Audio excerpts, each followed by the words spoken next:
Qué gusto que vuelvas a sintonizarnos, porque te aseguro que hoy seguirás sorprendiéndote.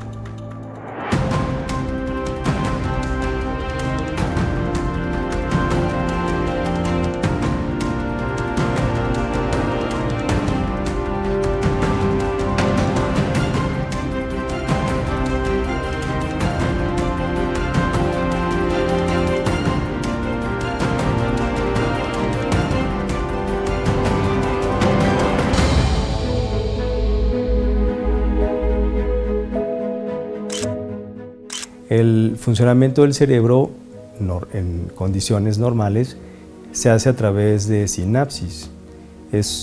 Podríamos decir que es un enramado de fibras que están conectadas entre sí, y estas fibras en realidad son las neuronas. Las neuronas no es una vía larga, sino que son muchas que se interconectan, y se interconectan a través de ciertas sustancias químicas que son neurotransmisores. Eso quiere decir que hay una sustancia en donde termina una neurona que se libera y estimula a la neurona que le continúa, y esa sustancia es el neurotransmisor. Entonces, en términos generales, el sistema nervioso funciona a través de todos estos estímulos.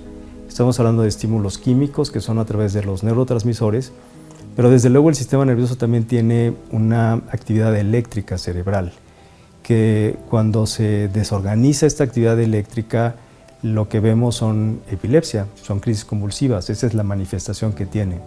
Entonces, el cerebro tiene un funcionamiento sumamente complejo en el que se involucran sus funciones eléctricas y esta parte de la función química.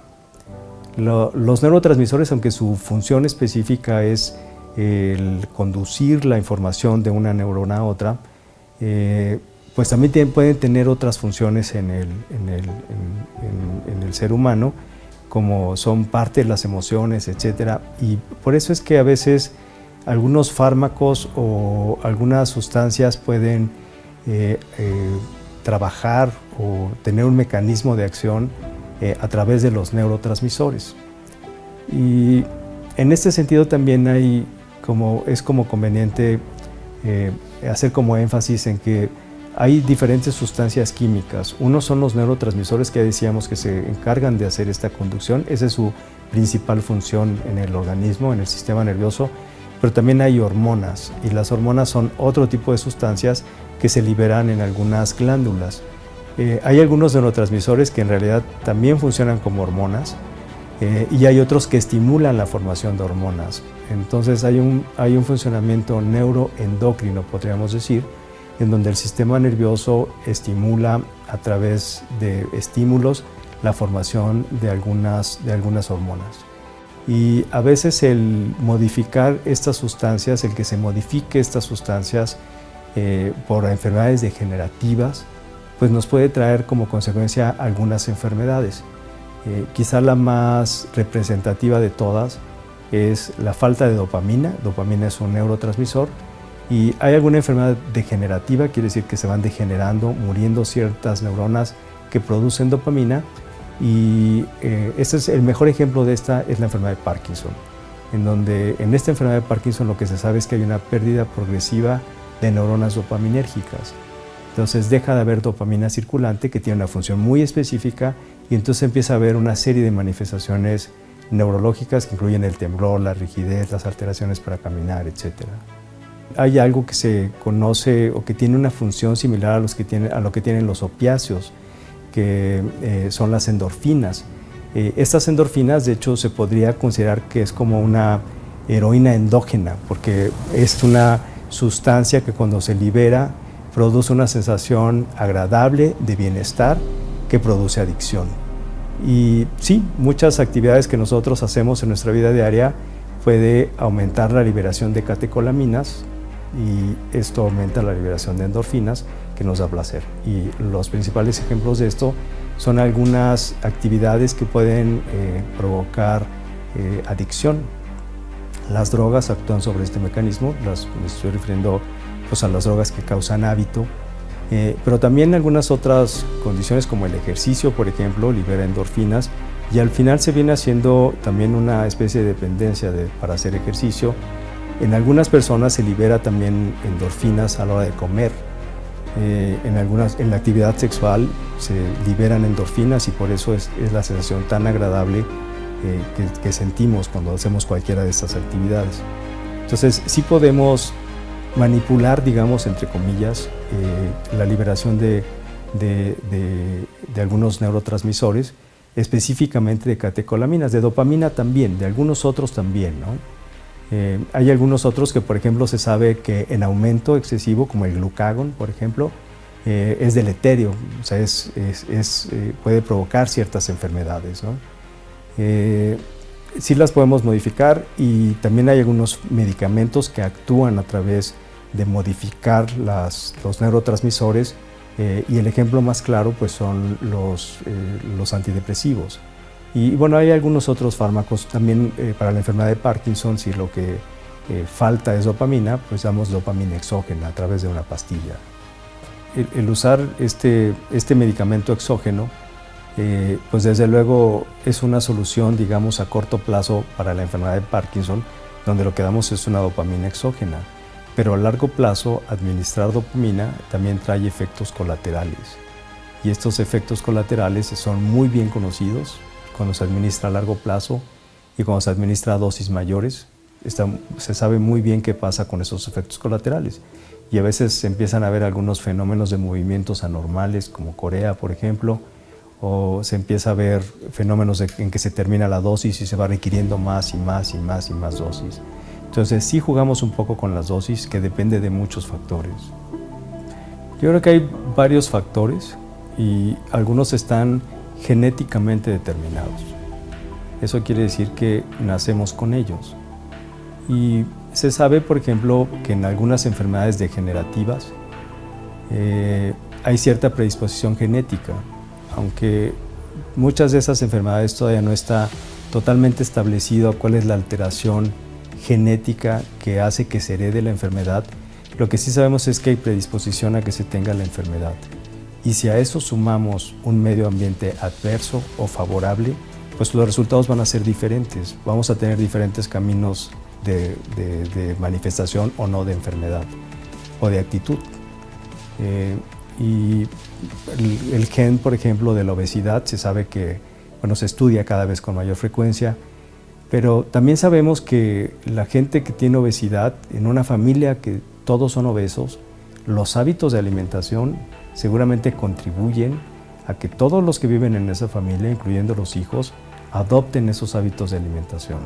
Entonces se están conjuntando dos factores. Uno es el factor genético, que hasta ahora no podemos modificar, y otro es el factor externo, que ese sí se puede modificar. Sí, en una emoción desde luego hay un montón de actividad cerebral en donde hay liberación de endorfinas habitualmente o de catecolaminas que provocan la sensación que yo voy a manifestar como emoción, ¿no? O sea, es la reacción que tiene un individuo ante una circunstancia. Y esa emoción, pues habitualmente cuando hablamos de que tienes una emoción es algo agradable. Pero también sucede lo mismo con una noticia desagradable, se liberan una serie de sustancias químicas en el cerebro que hacen que sientas una sensación diferente y se activan algunas áreas cerebrales también de acuerdo a lo que yo esté haciendo, a lo que esté sintiendo en ese momento. Si estoy despierto, si tengo los ojos cerrados, si estoy leyendo o si estoy cantando, por ejemplo, se activan diferentes áreas del cerebro y desde luego involucran a los neurotransmisores para estas sensaciones que se van teniendo. Bueno, todos los medicamentos tienen efectos contrarios, secundarios y colaterales. Y cuando nosotros prescribimos un medicamento, ese medicamento habitualmente ya pasó por todo un proceso. Y habitualmente se sabe que el riesgo-beneficio del medicamento, pues el beneficio supera al riesgo. Y se reportan siempre todos los eventos adversos o colaterales que tiene ese medicamento y habitualmente anticipamos un poco sobre eso. Yo te podría decir sobre los antiepilépticos, por ejemplo, que son medicamentos que sabemos que pueden dañar el hígado porque se metabolizan a través del hígado. Entonces, cuando tenemos que prescribir un medicamento antiepiléptico, lo que hacemos es que monitorizamos el perfil hepático del hígado de este paciente que está tomando el medicamento, porque ya nos anticipamos a una reacción que puede tener el enfermo que lo está tomando. En los vasos cerebrales lo que se ha visto es que, por ejemplo, algunas sustancias que contienen efedrina y pseudoefedrina pueden aumentar súbitamente la presión arterial y se pueden asociar con hemorragias cerebrales. Y pues muchas de estas sustancias, por ejemplo, están contenidas en los antigripales. Y esos antigripales, pues, por ejemplo, una persona que tiene la presión alta no debería tomar un antigripal porque tendría riesgo de que suba además la presión y que pueda provocar una hemorragia. Sí hay algunos medicamentos que pueden asociarse con trastornos vasculares. Uno de ellos son estos que ya te comentaba, el término genérico son los simpático-miméticos, y todos estos medicamentos, todos aumentan la presión arterial. Es más probable que se afecten los vasos cerebrales, por ejemplo, si se tiene el colesterol alto, los triglicéridos altos, si se fuma.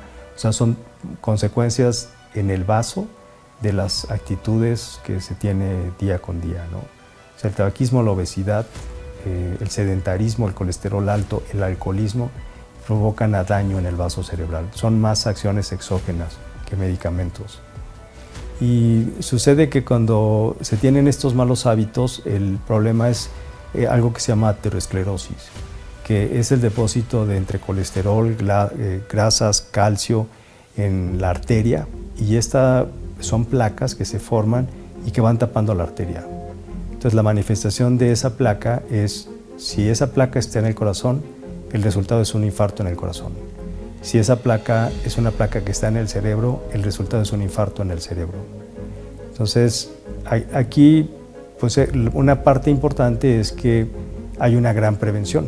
O sea, estas enfermedades son potencialmente prevenibles si modificamos algunas, sobre todo, actividades. Los alimentos que nosotros consumimos, las grasas que consumimos, muchas de ellas alteran este perfil de las grasas que nosotros tenemos. O sea, el colesterol, aunque esté muy satanizado, porque nadie quiere tener colesterol hoy en día por todo lo que se ha difundido, pero en realidad el colesterol tiene una función muy específica en el organismo, y mucho de eso es precisamente la formación de hormonas, por ejemplo, entre otras muchas cosas que tiene. O sea, tampoco no tener colesterol, pues no podremos vivir porque lo necesitamos, es algo que requiere el organismo. El problema es que los niveles de se incrementen, y se incrementan por todo lo que consumimos, con todo lo que nos alimentamos. Uno puede ver a la gente más obesa del mundo pues en Estados Unidos, porque quiere decir que las cantidades que se ingieren son altísimas, y desde luego algo está fallando, y algo está fallando porque no solamente es este procesamiento de los alimentos. En Estados Unidos desde hace muchos años, por ejemplo, los cereales se les empezó a adicionar ácido fólico, porque se sabe que el ácido fólico interviene en una parte del metabolismo de una enzima que al final puede o no dar aumento de homocisteína, y esa homocisteína puede acompañarse de ciertos trastornos cardiovasculares y cerebrovasculares.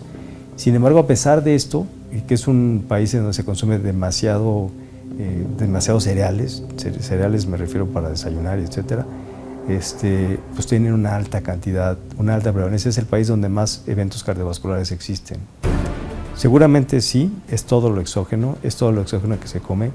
Yo podría decir que son parte de los alimentos procesados, de las grasas que se consumen, y además las cantidades que se consumen, ¿no? El estrés, aunque no es un condicionante directo de una enfermedad, sí es como la parte indirecta que dispara muchos factores que pueden llevar al final a una enfermedad. Y ese es un factor importante, porque la sociedad actual pues parece que el estrés es como cotidiano, una prisa cotidiana, un estrés cotidiano, y como que a veces no le damos tanta importancia. Y esa sería una parte que tendríamos que tratar de modificar en los estilos de vida. Pues suena muy fácil, ¿no? Decir, pues no tengas estrés, o modifica tu estrés, etcétera, pero parece que pudiera ser más una cuestión de actitud ante ciertas circunstancias que ocurren en el día a día. Es frecuente que un enfermo se queje de dolor de cabeza y que a veces con algún analgésico X pues se quite y que haga más un efecto placebo. No sucede lo mismo con el paciente que tiene Parkinson, por ejemplo, o que tiene enfermedad vascular cerebral, porque eso no puede influir tanto en modificar el movimiento, en modificar la rigidez, por ejemplo, ¿no? O en modificar la espasticidad en el enfermo que tiene secuelas de un evento vascular cerebral. Y nosotros ese efecto placebo lo usamos mucho en los ensayos clínicos que se hacen. La mayoría de ellos, o muchos de ellos, se hacen comparando una sustancia activa, que habitualmente es una sustancia nueva, y cuando sabemos que ha pasado diferentes fases en animales y en voluntarios, entonces se lleva a un escenario real, clínico, en donde lo que se estudia son pacientes que tienen la enfermedad para los que fue creada la sustancia y se compara contra placebo. Y entonces se hacen estudios que se denominan estudios doble ciego, comparados contra placebo, en donde lo ciego es que el investigador no sabe que le está administrando al paciente y el paciente no sabe que se le está administrando. Esos estudios, desde el punto de vista ético, solo se usan en enfermedades en donde no hay un medicamento específico, porque si hay un medicamento específico y yo quiero probar otro medicamento que pudiera ser más eficaz, tendría que probar un medicamento contra otro. Entonces, estos estudios se hacen en enfermedades en donde no hay un tratamiento específico y se usa un efecto placebo. Se usa un medicamento placebo y tiene cierto efecto. O sea, sí se ha visto que probablemente los diseños de los estudios hacen que cuidemos más a los pacientes, más a los enfermos y que a lo mejor ese tenga un beneficio también a la larga, porque muchos de esos pacientes que llegan a recibir el placebo también tienen el desenlace favorable que tiene la medicina, ¿no? El medicamento que se prueba. Yo te voy a poner el ejemplo. Nosotros en los infartos cerebrales, una medida eficaz de prevención secundaria quiere decir que no vuelva a ocurrir un nuevo infarto cerebral. El medicamento que utilizamos estándar, de forma estándar regularmente, es la aspirina. Que la aspirina la encuentras en cualquier lado y todo el mundo la conoce, etc. Y yo he oído a muchos de mis pacientes que me dicen, es que pues no me dio nada, nada más me dio aspirina. Entonces decimos, pues pero la aspirina es lo que tiene que, eso es lo que le sirve. Entonces a veces el individuo está esperando que le des varias cosas para resolver los problemas que él tiene. También a veces es muy fácil pensar, me voy a tomar una pastilla y con la pastilla ya me voy a sentir muy bien, o ya voy a caminar mejor, o ya se me va a quitar el dolor de cabeza, etc. Esa parte del pensamiento mágico pues también influye en el individuo. O sea, el pensamiento mágico de me tomo esta pastilla y se me va a quitar, que es el efecto placebo, y el pensamiento mágico de él me va a ayudar a que se me quite lo que tengo. Entonces lo que él me diga lo voy a hacer. Y bueno, yo conozco muchos pacientes que llegan conmigo tomando un montón de pastillas, pues porque esta es porque le duele el estómago, esta es porque tiene gastritis, esta es porque a veces le duele la cabeza, esta es porque no duerme bien, esta es porque se siente ansioso, y todos esos en realidad son paliativos. Esos son los que tendríamos que tratar de evitar, ¿no? O sea, yo pienso que desde luego parte de estar bien, de sentir, es sentirte bien, no tener enfermedades físicas y psicológicamente sentirte bien. Pero estas partes probablemente podamos conseguirlas no solamente a través de fármacos, no con el pensamiento mágico de que la pastilla me va a resolver todos los problemas que yo tengo. O sea, también tendríamos que buscar otras alternativas no farmacológicas que también pueden funcionar para mejorar cualquier síntoma o cualquier molestia que yo pueda tener sin que tenga una enfermedad. Y aquí viene como esta parte que se decía que utilizamos muy poco de nuestro cerebro, que tradicionalmente se ha dicho. Yo realmente no estoy tan convencido de que eso sea cierto, tampoco sé si hay una fuente que fidedignamente lo haya documentado, pero sí sé que hay áreas del cerebro que no utilizamos de acuerdo a la actividad que nosotros hagamos. Sé que los matemáticos desarrollan otras partes del cerebro que los que no somos matemáticos no desarrollamos, etc. Y con la meditación sucede algo más o menos similar. La gente que logra meditación tiene una mejor concentración, tiene mejor atención y aparentemente a la larga pudieran tener menos deterioro cognitivo. El deterioro cognitivo son estas fallas de memoria que al final pueden llegar a la demencia, ¿no? El otro punto es que se están utilizando algunos compuestos de cannabis para controlar crisis convulsivas, que es un efecto terapéutico. Y en los pacientes en los que se ha utilizado, al parecer disminuye la frecuencia de crisis convulsivas. pareciera que el efecto es como más tranquilizador y uno podría pensar que en lugar de inducir todas estas reacciones que provocan otras drogas, de euforia, etcétera, pues el efecto de la cannabis es más bien como de tranquilidad. Y uno pudiera pensar que entonces más bien no se asocia con hipertensión arterial como otras drogas. Por ejemplo, la cocaína y todos los derivados se asocian con hipertensión arterial y por eso se asocian con hemorragias cerebrales. Y la cannabis parece que pudiera tener algunos otros efectos. Si hay más redes neuronales en la gente que usa cannabis o no, eso no lo sé. No sé que esté completamente estudiado. Yo creo que ahora con la legalización que hay en muchas partes del mundo, como que va a ser más fácil poder estudiar claramente los efectos que tiene sobre el cerebro. Sí, bueno, la musicoterapia. Son todas estas, es como parte de estas terapias que parecen como alternativas. Y ahí te podría mencionar no solo la musicoterapia, sino la equinoterapia, por ejemplo, el neurofeedback, que es otro tipo de terapia que también puede utilizarse y que parece que tienen, por lo menos desde el punto de vista científico documentado, que tienen cierto efecto sobre ciertos padecimientos neurológicos. Y uno podría asumir que si tiene esos efectos sobre padecimientos neurológicos, podría tenerlos también si uno los usara en la vida diaria. Esto, por ejemplo, este tipo de terapias funciona muy bien en el déficit de atención, con hiperactividad, el feedback, el neurofeedback, la equinoterapia, la musicoterapia. ¿Equinoterapia? Sí, es con caballos, pues. Ayuda pues, al tono muscular, desde luego, porque se tiene que subir al caballo y tiene que tener cierta postura, etcétera. Pero también aparentemente podría tener cierto efecto sobre la concentración. Entonces, uno pudiera pensar que si tienen cierta utilidad sobre esas enfermedades, podría traspolarse, digamos, a la vida cotidiana. O sea, no como musicoterapia, pero si uno escucha música, pues desde luego el efecto que puede tener también puede ser de una mejor concentración, una mejor atención, ¿no? Nosotros como pacientes tendríamos que ser también un poco más conscientes de que muchas veces no requerimos de un medicamento. Muchas veces el cambio de hábitos o ciertas actitudes puede hacer que mejore el síntoma que tenemos y que queremos que mejore. Entonces, no todo es a través de fármacos. Yo tengo una formación alópata, pero sí sé que los fármacos utilizados como se deben de utilizar tienen buenos efectos, pero también cuando se utilizan como no deben de utilizarse, todos tienen efectos colaterales, todos tienen efectos secundarios, y estos efectos secundarios habitualmente dependen del tiempo en el que se exponga al medicamento y de la dosis que se tome. El cerebro pues no es un músculo, es mucho más que eso, desde luego, pero podemos hacer una analogía con un músculo. Si yo hago mucho ejercicio, el músculo va a estar fortalecido, va a estar tonificado, va a crecer.